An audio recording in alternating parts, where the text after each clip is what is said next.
इथे आपली बर्फी खूप छान अशी बनवून तयार झालेली आहे। पाहू शकता, हे पहा, अगदी मऊ लुसलुशीत झालेली आहे, अगदी मलईदार, तोंडात टाकताच विरघळणारी अशी ही आपली बर्फी बनवून पाहू शकता तुम्ही तयार झालेली आहे।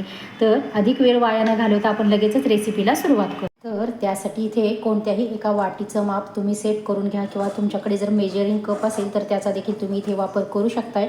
इथे मी या वाटीचं प्रमाण घेणार आहे। इथे ही 1 वाटी आणि आणखीन 1 वाटी भरून मी बेसन पीठ घेणार आहे। बेसन पीठ नेहमी आपल्याला चाळूनच घ्यायचं आहे। कोणताही पदार्थ बनवत असताना आपण जर बेसन वापरणार असेल तर त्यावेळेस आपल्याला बेसन पीठ हे नेहमी चाळूनच घ्यायचं आहे। इथे ही 2 वाट्या मी बेसन पीठ घेतलेलं आहे, ते आपण व्यवस्थित असं चाळून घेऊयात। इथे या पद्धतीने आपलं बेसन पीठ मी व्यवस्थित असं चाळून घेतलेलं आहे। पाहू शकता, इथे अगदी थोडंफार कचरा शिल्लक राहिलेला आहे, ते साईडला ठेवून देऊयात। इथं आपलं बेसन तयार झालेलं आहे। आता इथे मी अर्धी वाटी तूप घेतलेलं आहे, पाव वाटी बारीक रवा घेतलेला आहे, मलाई घेतलेली आहे आणि काजू बदाम घेतलेले आहेत थोडे थोडे, आणि इथे पिठी साखर 1 वाटी घेतलेली आहे। गोडाचं प्रमाण तुम्ही तुमच्या आवडीनुसार कमी अधिक करू शकताय। आता इकडे मी गॅसवरती कढई गरम करायला ठेवलेली आहे। सुरुवातीला अगोदर आपण हे बेसन आहे ते घालून घ्यायचं आहे। बर्फी बनवण्याची पद्धत प्रत्येकाची आपापली वेगळी आहे। काही जण तूप घालतात, पण इथे मी तूप न घालता अगोदर सुरुवातीला बेसन बारीक गॅसवरती छान असं आपण भाजून घ्यायचं आहे। कारण तूप घातलं की मग खूप जास्त वेळ लागतो बेसन भाजायला। तर सुरुवातीलाच अगोदर आपण बेसन हलकंसं थोडा वेळ आपण 3 ते 4 मिनिटच फक्त आपण सुरुवातीला भाजून घेऊयात, आणि मग त्यामध्ये रवा देखील आपण घालून घ्यायचा आहे। इथे आपली 4 ते 5 मिनिटं मी छान असं बेसन भाजून घेतलेलं आहे। पाहू शकता इथे तुम्ही। आता आपण यामध्ये रवा घालून घ्यायचा आहे आपला। इथे मी पाव वाटीच रवा घेतलेला आहे, तो घालून घेणार आहे। रवा देखील आपण व्यवस्थित असा यामध्ये मिक्स करून घेऊयात। सुरुवातीला आपण मध्येच हा भाजून घेऊयात, म्हणजे पटकन भाजण्यास मदत होईल। हे या पद्धतीने आपण मिक्स करून घेऊयात। 2 ते 3 मिनिट रवा छान असा रवा आणि बेसन मी भाजून घेतलेला आहे। वास देखील खमंग यायला लागलेला आहे। आता इथे यावेळेस आपण इथे तूप घालून घ्यायचं आहे। तूप हे एकदम आपल्याला एकाच वेळेस घालायचं नाही, छोटा चमचा आहे, मी अंदाज घेतच तूप पण वापरणार आहे। खूप जास्त आपल्याला एकाच वेळेस घालायचं नाही आहे। इथे मी छोटा चमचा आहे, 4 ते 5 चमचे मी इथे तूप घालून घेणार आहे। हे पहा, हे बाकीचं तूप मी इथं असंच ठेवलेलं आहे। आता हे व्यवस्थित आपल्याला मिक्स करून घ्यायचं आहे। इथे मी आणखीन तूप घालणार आहे, कारण आपलं बेसन छान असं भाजूनच होत आलेलं आहे। वास सगळीकडे घरात सुटलेला आहे खमंग असा, त्यामुळे आपण तूप अंदाज घेतच इथे घालणार आहोत। आपल्याला मलईदार बर्फी बनवायची आहे। तुम्हाला जर मिल्क पावडर वापरायची असेल तर तुम्ही मिल्क पावडरचा देखील इथे वापर करू शकताय, पण आता आपण घरातील उपलब्ध साहित्यामध्येच आपली बर्फी छान मलईदार अशी दाखवणार आहोत। तर त्यासाठी इथे मी 2 ते 3 दिवसाची मलई साठवून घेतलेली आहे। एकदा तुम्ही या पद्धतीने नक्की ट्राय करून बघा, मलईदार अशी मऊसूत आपली बर्फी बनून तयार होणार आहे। हे व्यवस्थित मिक्स करूया आणि पुन्हा आपण व्यवस्थित हे भाजून घ्यायचं आहे। आपण यामध्ये पुन्हा तूप घालणार आहोत। एवढं तूप घातलेलं आहे मी, आणि थोडं शिल्लक देखील ठेवलेलं आहे। सगळंच तूप मी घातलेलं नाही, अर्धीच वाटी मी तूप घेतलेलं होतं। आता हे व्यवस्थित पूर्णपणे मिक्स करून घेऊयात। इथे मी मलाई घेतलेली आहे, ती थोडीशी आपण फेटून घेऊयात अगोदर। इथे हे व्यवस्थित मी मिक्स करून घेतलेलं आहे। आता यामध्ये थोडीशी मी मलाई फेटून घेतलेली आहे, ती आपण घालून घेऊयात।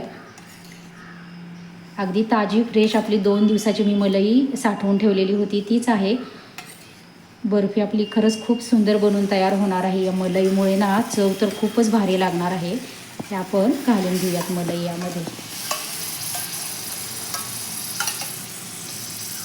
हे व्यवस्थित आपल्याला मिक्स करून घ्यायचं आहे।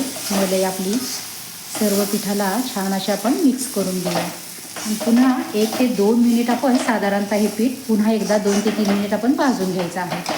हे पहा, पुढे मी 3 ते 4 मिनिट अजून मलाई घातल्यानंतर व्यवस्थित असं मिश्रण भाजून घेतलेलं होतं। पाहू शकताय तुम्ही, कलर चेंज झालेला आहे। मलाई टाकल्यामुळे खूप सुंदर कलर आलेला आहे। इथे आपल्याला कोणत्याही प्रकारचा फूड कलर वगैरे वापरण्याची गरजच पडलेली नाही आहे। इथे मी आपलं मिश्रण भाजून होत होतं तोपर्यंत ताजी फ्रेश अशी विलायची देखील कुटून घेतलेली आहे।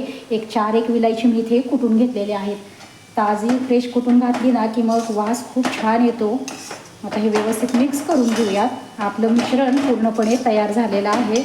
आणि एवढं तूप देखील अजून शिल्लक राहिलेलं आहे. बघू आपण थोडंसं आणखीन यामध्ये तूप साईडला असं सोडून घेऊयात. अर्धीच वाटी मी तूप घेतलेलं होतं. खूप जास्त इथे आपल्याला तुपाची पण गरज पडणार नाही, कारण आपण मलाई घालणार आहोत, त्यामुळे ना खूप जास्त इथे तुपाचा वापर केलेला नाही. अगदी कमी साहित्यामध्ये खूप छान अशी आपली बर्फी बनवून तयार होते. आता हे मिश्रण कढईत सोडायला लागलेलं आहे. पाहू शकताय तुम्ही, हे या पद्धतीचा गोळा असा बनायला लागलेला आहे. आपण गॅस बंद करूयात. इथे मी गॅस बंद केलेला आहे, पाहू शकताय तुम्ही. आता आपण हे मिश्रण हलकंसं थंड होऊ देऊयात आणि मगच आपण त्यामध्ये पिठी साखर घालायची आहे. कारण मिश्रण हलकंसंच मी थंड करून घेतलेलं आहे. आता त्यामध्ये आपण पिठी साखर घालून घ्यायची आहे. मी मिक्स करून घेते. खूप जास्त आपल्याला हे थंड करायचं नाही आहे. व्यवस्थित आपण ही पिठी साखर देखील यामध्ये मिक्स करून घेऊया. इथे मी पुन्हा कढई गॅसवरती ठेवलेली आहे. पाहू शकता इथे साखर आपली व्यवस्थित मिक्स झालेली आहे. होते अजून मिक्स. मी गॅस चालू केलेला आहे. गॅसवरती पुन्हा मी कढई ठेवलेली आहे. थोडंच तूप होतं ते देखील मी यामध्ये घालून घेते.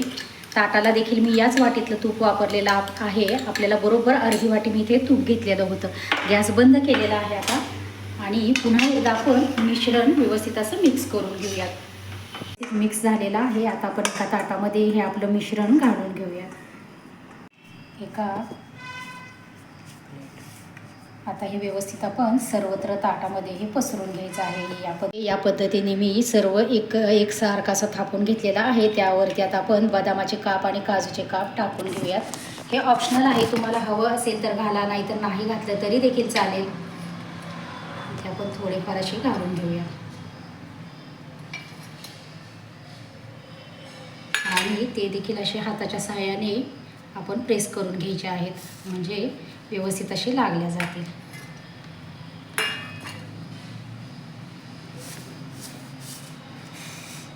गरमच आहे हे. आता आपण हे रूम टेम्परेचरवरतीच आपण हे थंड करून घेऊयात आणि याच्या वड्या कट करून घेऊयात. हे मी हलकंसंच 1-2-3 मिनटं थंड करून घेतल्या आणि आता आपण याला कट देऊन फक्त घेऊयात आपण साईडला. हे मी कट देऊन घेतलेले आहेत. आता आपण थोडं थंड करून मगच या वड्या काढून घेऊयात. हे पहा, इथे आपली छान मलईदार अशी बर्फी बनून तयार झालेली आहे. पाहू शकता इथे तुम्ही, खूपच अशी लगेचच तुटणार आहे. अगदी तोंडात टाकताच विरघळणारी अशी आपली बर्फी बनून तयार झालेली आहे. तर मैत्रिणींनो, ही तुम्हाला मलईदार बर्फीची रेसिपी आवडली असेल तर नक्कीच व्हिडिओला लाईक करा, शेअर करा, कमेंट करा. चॅनलवरती नवीन असाल, सबस्क्राईब केले नसेल तर नक्की चॅनलला सबस्क्राईब करा व शेजारील बेल आयकनही प्रेस करा. धन्यवाद.